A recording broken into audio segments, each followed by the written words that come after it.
En daai kind begin met my kwarrel en sê maar ek het haar beloof en ek weet nie wat gebeur nie, maar toe ek weer sien is sy om die kar, maak die deur op, vat die sleutels en sy loop in die kerk in. En hier sit ek in die kar. En nou het ek al die mense voor die kerk wat vir my staan en kyk en vir my waai. En hier sit ek. En ek besluit toe nee wat, nou moet ek uitklim want ek moet daai sleutels kry. Ek wil ry. Ek gaan nie hier ingaan nie. Nou het jy so 'n koffiestasie daarso en ek vat toe vir myself 'n lekker koffie. En toe ek in die kerk daai oggend instap, toe speel daai liedjie van David Crowder, My Beloved. En ek dog jene man, hierdie lyk soos die Barnyard. Dis so 'n lekker country song, is so 'n lekker vibe. Nee man, hierdie is die plek waar ek nou vanoggend wees. Die koffie is ook in elk geval verniet. En dan kom 'n ou in die gang afgestap en hy sit sy hand op my skouer en hy sê vir my môre. Hy sê ek reken as ons jou 'n gitaar gee dan kan jy net soos daai ou sing. En ek dog, whatever. En hy gaan sit en na lang storie kort, dis toe eintlik die pastoor van die kerk, Rian, saam met wie ek 'n mooi pad nou stap. En maar toe net op daai stadium wat die worship leier was, begin toe met die worship sê die oggend. En hier by die derde liedjie.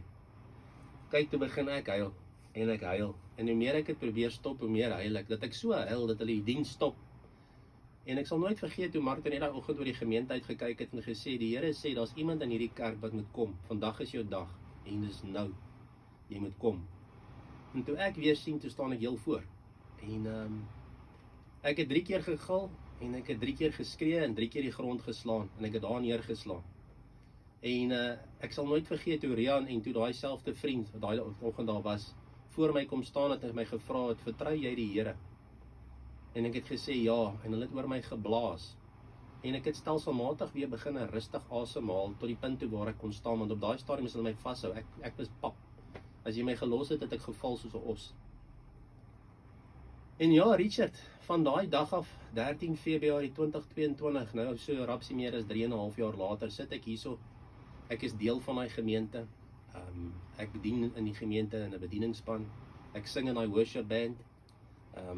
Ek het nou alself die voorreg gehad om mense te lei na Jesus toe. Ek het die voorreg gehad om mense te doop. Ek het die voorreg gehad om my testimonie te deel. Ek het nou die voorreg gehad om laas jaar my eerste sendelingwerk te gaan doen in Mosambiek.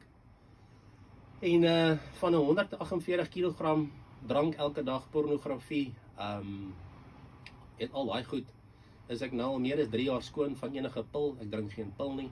Ek is nou al meer as 3 jaar skoon van alkohol af. Ek is skoon van pornografie af. En give and take weeg ek so tussen 100 en 105 kg tans in dit.